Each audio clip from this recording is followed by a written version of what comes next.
حاضرین کرام السلام علیکم۔ آج ہم بات کریں گے عالمگیر اورنگزیب بادشاہ کی کہ ہندو عورتوں ہیرا بائی اور ادے پوری سے کیا رشتہ تھا۔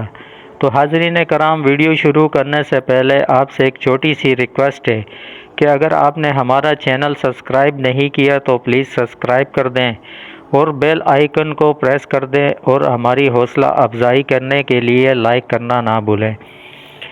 چلتے ہیں تاریخ کی طرف۔ مغل بادشاہوں میں صرف ایک شخص انڈیا کی اکثریتی برادری میں مقبولیت حاصل کرنے میں ناکام رہا اور اس شخص کا نام عالمگیر اورنگزیب تھا۔ انڈین افراد کے درمیان اورنگزیب کی تصویر ایک سخت گیر مذہبی ذہنیت والے بادشاہ کی ہے جو ہندوؤں سے نفرت کرتا تھا اور جس نے اپنے بڑے بھائی دارا شکوہ کو بھی اپنے سیاسی مفاد کے لیے نہیں بخشا۔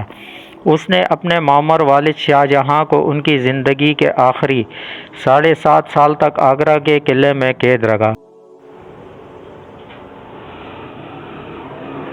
اورنگزیب تقریباً 49 سال تک 15 کروڑ افراد پر حکومت کی۔ ان کے دور میں مغل سلطنت اتنی وسیع ہوئی کہ پہلی بار انہوں نے تقریباً پورے برصغیر کو اپنی سلطنت کا حصہ بنا لیا۔ اورنگزیب کو ایک کچی قبر میں مہار شٹر کے خلد آباد میں دفن کیا گیا، جبکہ اس کے برعکس ہمایوں کے لیے دلی میں لال پتھر کا مقبرہ بنوایا گیا اور شاہ جہاں کو عالیشان تاج محل میں دفنایا گیا۔ یہ ایک غلط فہمی ہے کہ اورنگزیب نے ہزاروں ہندو مندر توڑے۔ ان کے حکم سے براہ راست چند منادر ہی توڑے گئے۔ ان کے دور حکومت میں ایسا کچھ نہیں ہوا جسے ہندوؤں کا قتل عام کہا جا سکے۔ دراصل اورنگزیب نے اپنی حکومت میں بہت سے اہم عہدوں پر ہندوؤں کو تعینات کیا۔ اورنگزیب 3 نومبر سن 1618 کو 2 بعد میں اپنے دادا جہانگیر کے دور میں پیدا ہوئے۔ وہ شاہ جہاں کے تیسرے بیٹے تھے۔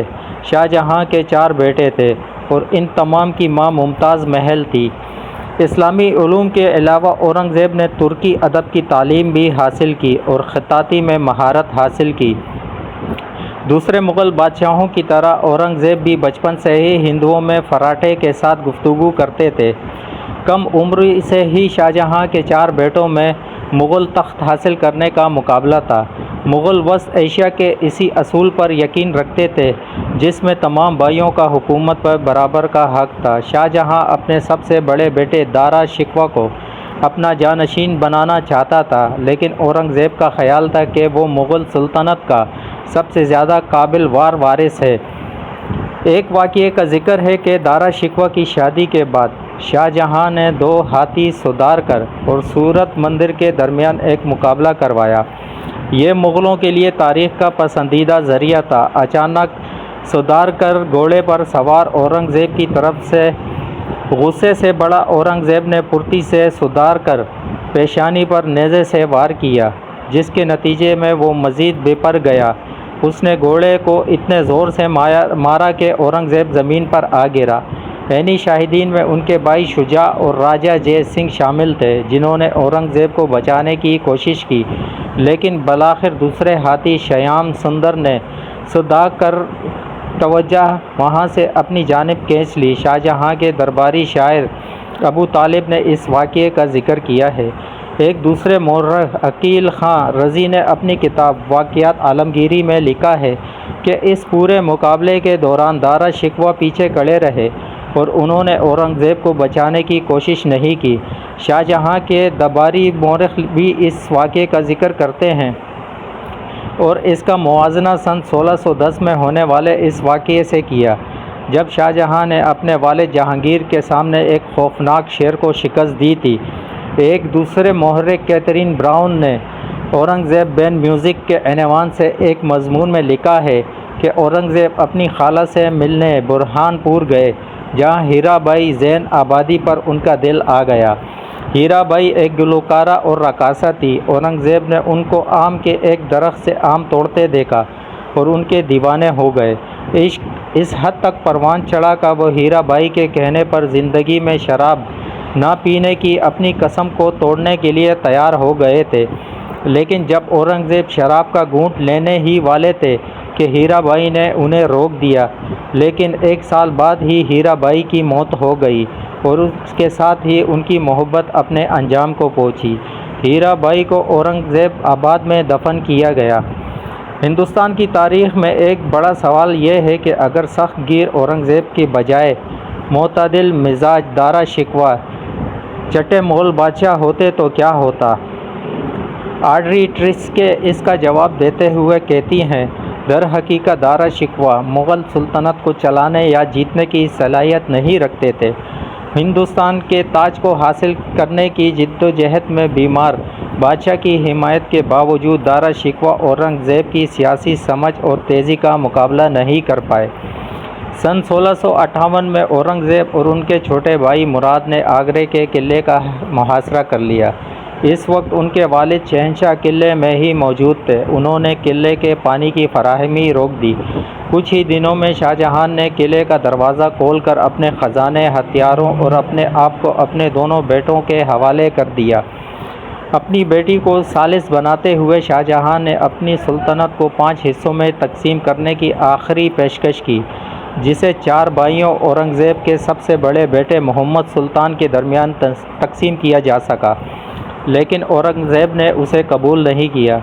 جب 1659 میں دارا شکوہ کو اس کے ایک قابل اعتماد ساتھی ملک جیون نے پکڑوا کر دہلی بھجوایا تو اورنگزیب نے انہیں اور ان کے 14 سالہ بیٹے ظفر شکوہ کو ستمبر کی امس بری گرمی میں چیتڑوں میں لپٹا کر خارش کی بیماری سے دوچار ہاتھی پر بٹھا کر دلی کی سڑکوں پر پھرایا۔ ان کے پیچھے ننگی تلوار لیے ایک سپاہی چل رہا تھا تاکہ اگر وہ بھاگنے کی کوشش کرے تو ان کا سر قلم کر دیا جائے۔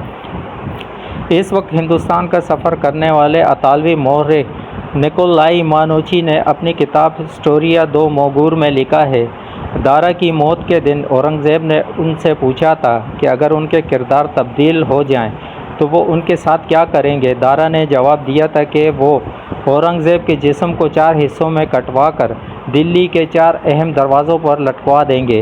اورنگزیب نے ہمایوں کی قبر کے ساتھ اپنے بھائی کو دفن کروایا، لیکن بعد میں اسی اورنگزیب نے اپنی بیٹی زیب النساء کی شادی دارا شکوہ کے بیٹے ظفر شکوہ سے کی تھی۔